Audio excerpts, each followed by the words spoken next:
હાલો friends, Ganesha home કિચનમાં તમારું હાર્દિક સ્વાગત છે। આજના વિડીયોમાં તમારી સાથે રેસીપી શેર કરવા નથી આવી, ખાસ ને ખાસ ઉપયોગી હોમ રેમેડી શેર કરવાની છું। આ રેમેડી રસોડાની જ વસ્તુથી રેમેડી તૈયાર થઈ જાય છે। તો ફ્રેન્ડ, ખૂબ જ ઇફેક્ટિવ છે। હાલમાં દિવાળી જેવા તહેવાર હોય, મોસમ બદલાતી હોય તો સ્વાસ્થ્યને લગતા ઘણા બધા પ્રોબ્લેમ થતા હોય છે। આ હોમ રેમેડીથી તમને ગળામાં દુખાવો હોય, શરદી હશે, ઉધરસ હશે, તમને બધા પ્રોબ્લેમ હશે ને, તો આ એક જ વસ્તુથી તમને ઘરેલું નુસ્ખાથી બધા પ્રોબ્લેમ દૂર થઈ જશે। વિડીયો જોયા પછી તમને પણ ગળામાં દુખવું, શરદી, ઉધરસ, કફ હશે તો તમને દુખાવા જેવું જણાય તો ચોક્કસથી ટ્રાય કરજો। આ ઉપાય એકદમ સરસ આયુર્વેદિક માટે છે। તમારે એકદમ ફાયદો તો થશે જ, કોઈ નુકસાન નહીં થાય। જો તમને મારો વિડીયો થોડો ઘણો પસંદ આવ્યો હોય ને તો લાઇક, શેર ને સબસ્ક્રાઈબ કરવાનું ભૂલશો નહીં। તો ચાલો રેમેડી બનાવવાનું શરૂ કરીએ। આ રેમેડી બનાવવાની રીત સાવ સરળ છે। રસોડામાં સરળ વસ્તુ હોય એનાથી જ તમે બનાવી શકો છો। અહીંયા આપણે જોઈ શકીએ છીએ કે આપણે પોણો ગ્લાસ પાણી ભરેલું છે। સૌપ્રથમ આપણે ગેસ ચાલુ કરીશું, એની માથે એક પેન મૂકીશું। એમાં આપણે આ પોણો ગ્લાસ પાણી રાખેલું હતું એ અંદર ઉમેરી દઈશું। આ એક વ્યક્તિને થઈ શકે તેટલું માપ લઈને હું બતાવી રહી છું। સૌ પ્રથમ પાણીને ગરમ કરી લેશું, એને આપણે ઢાંકી દઈશું પાણીને ઉકળવા માટે। હવે આપણે 2 સેકન્ડ જેવું થઈ ગયું છે, આપણું પાણી એકદમ સરસ ઉકળી રહ્યું છે। હવે આપણે એમાં પોણી ચમચી હળદર નાખીશું, 1 થી 2 નાના ટુકડા આદુના ઉમેરીશું। આવી રીતે મિક્સ કરી લેશું।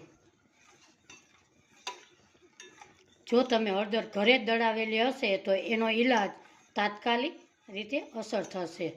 ઘરની હળદર એકદમ સરસ ભેળસેળ વગરની હશે, એને એકદમ શુદ્ધ હશે। જો તમે લીલી હળદરને નાની ખમણીથી ઉપયોગ કરી શકો છો। તમારે લીલી હળદર નાખવી હોય તો તમે ખમણીને ઉપયોગ કરી શકો છો। હવે આને આપણે અડધી મિનિટ ઉકળવા દેશું। આપણું પાણી એકદમ સરસ હળદરવાળું ઉકળી અને સરસ તૈયાર થઈ ગયું છે।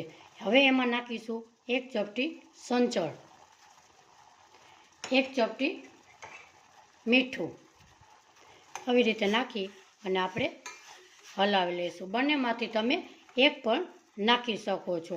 આ રેમેડી ખૂબ જ સરસ ટેસ્ટી એવી બને છે। જો તમે સંચળ નાખશો તો એનું સરસ એકદમ સરસ તમને ટેસ્ટમાં લાગે છે। નાના મોટા સૌને ભાવે એવી આપણી રેમેડી તૈયાર થાય છે। હવે આ બધું મિક્સ કરીને 20 થી 30 સેકન્ડ ઉકળવા દેશું।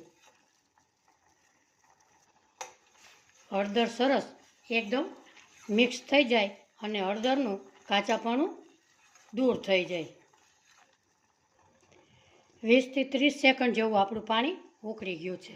હવે આપણે નાખીશું 1 ચમચી શુદ્ધ દેશી ઘી।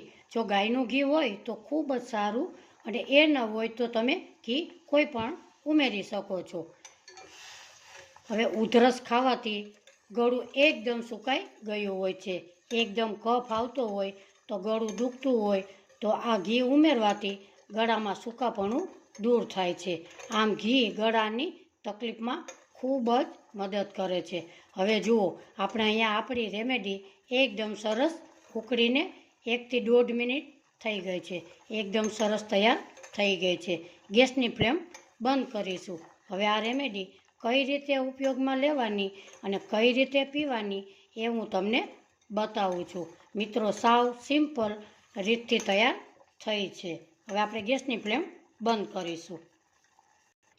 હવે આપણે સૌ પ્રથમ 1 ગ્લાસ લેશું, એની માથે આપણે ગળણી રાખીશું। એમાં આપણે આ હળદરવાળું ઉકાળેલી રેમેડી છે એ અંદર નાખીશું। આપણે જોઈ શકીએ કે આપણે પોણો ગ્લાસ પાણી લીધું હતું। હવે આપણે રેમેડી આપણી આટલી તૈયાર થઈ છે. આપણી હળદર એકદમ સરસ પાકશે તો જ આપણી કફ અને ઉધરસને જલ્દી મટાડશે. હવે આપણે એની ઉપર એક ગળણી રાખીશું. એમાં આપણે અડધા લીંબુનો રસ ઉમેરીશું. લીંબુમાં સી વિટામિન ભરપૂર માત્રામાં હોય છે, જેનાથી ઇમ્યુનિટી આપણી વધે છે. આવી રીતે આપણે નીચોવી લેશું. શરદી ઉધરસ હોય તો આપણી ઇમ્યુનિટી ખૂબ જ ઓછી થઈ ગઈ હોય છે. તમને લીંબુ માફક ન આવે તો સ્કીપ કરી શકો છો. હવે આ પાણી આપણે કેવી રીતે પીવું એ હું તમને બતાવીશ. અહીંયા આપણે લીંબુ એકદમ સરસ નીચોવી લીધું છે.